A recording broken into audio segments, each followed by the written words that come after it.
A continuación, Luis Palacios, director de la televisora Agrotendencia TV, nos explica sobre la agricultura autosustentable.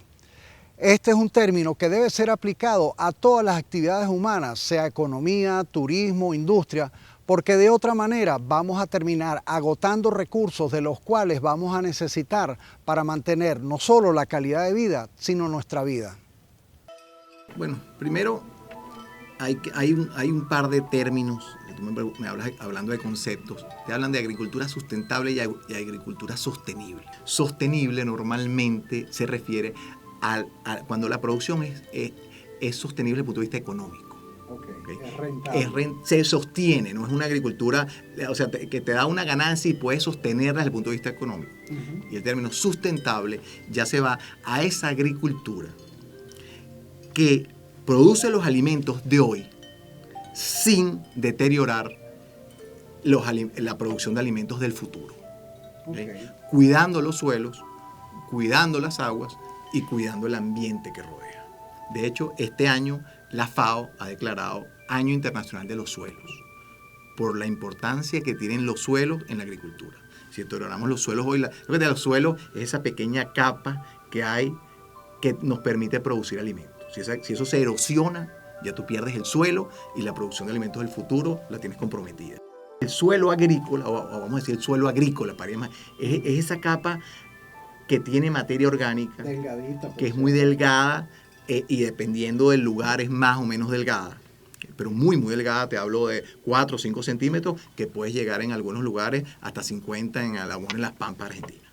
Para que la agricultura pueda ser sustentable, se vienen aplicando una serie de prácticas, ¿verdad?, para evitar el deterioro de las aguas y de los suelos.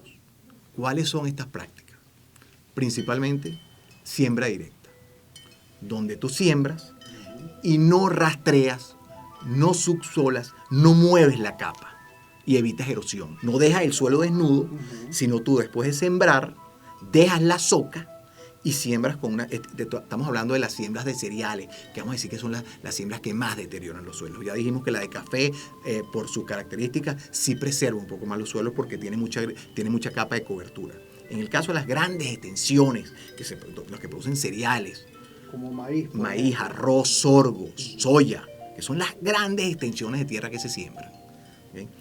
Hoy en día todo el mundo está preocupado por hacer la agricultura lo más sustentable posible, ¿no? Hay cultivos en los cuales tú puedes aplicar abono orgánico. Y hay cultivos en los que son muy útiles por las extensiones, okay, y por la cantidad de nutrientes que tiene ese abono.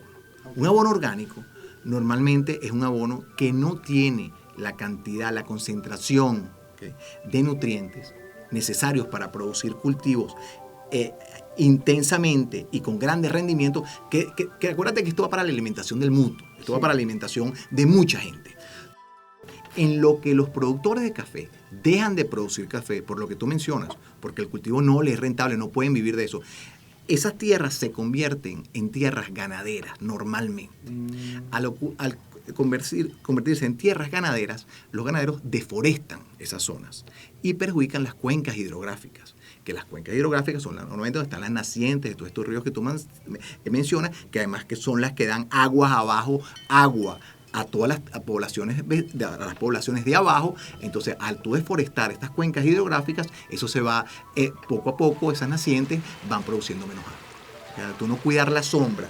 Hay una ley, inclusive acá en Venezuela y en casi todos los países, que todas esas cuencas hidrográficas tienes que protegerlas y tienes que dejar un cierto porcentaje de vegetación a ambos lados de las cuencas. Lo que se llama una zona de protección. Exactamente. Al tú convertir esas tierras que eran cafetaleras en tierras ganaderas, ocurre deforestación y esas cuencas no se protegen, además de que hay contaminación.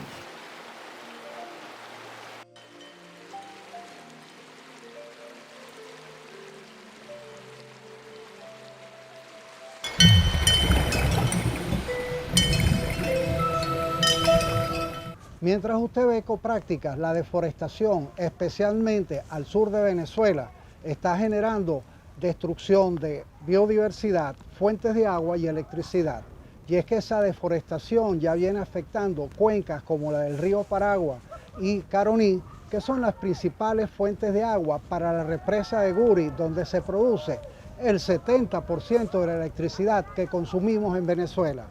Por esto le pedimos que nos ayude a parar todos esos procesos de deforestación y nos ayude a iniciar la reforestación y reposición de nuestros bosques.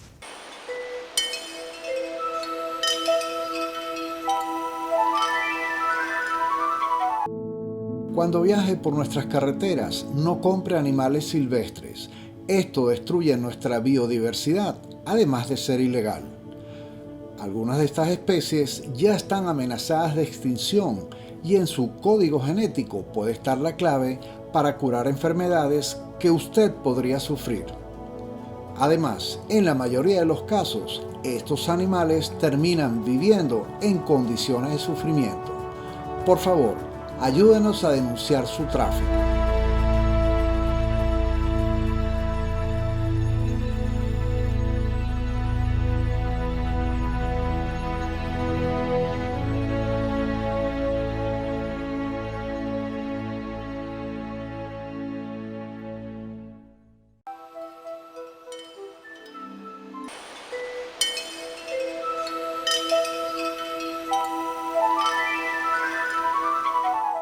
Existen muchas razones para cuidar del ambiente, pero hoy solo queremos mencionarles dos. La primera tiene que ver con su salud y la de su familia, y es que en la medida que se deteriora el medio ambiente, también lo hace su salud. La otra, con la economía, y es que en la medida que se deteriora el ambiente, también lo hace el potencial turístico, especialmente de turismo sustentable, que le puede generar a Venezuela muchos ingresos de divisas y generar muchos trabajos. Además, trabajos que tienen que ver con salir del paradigma de depender de la extracción que hacemos en Venezuela, cuyo modelo económico nos ha generado una situación como la que usted y yo estamos sufriendo en este momento.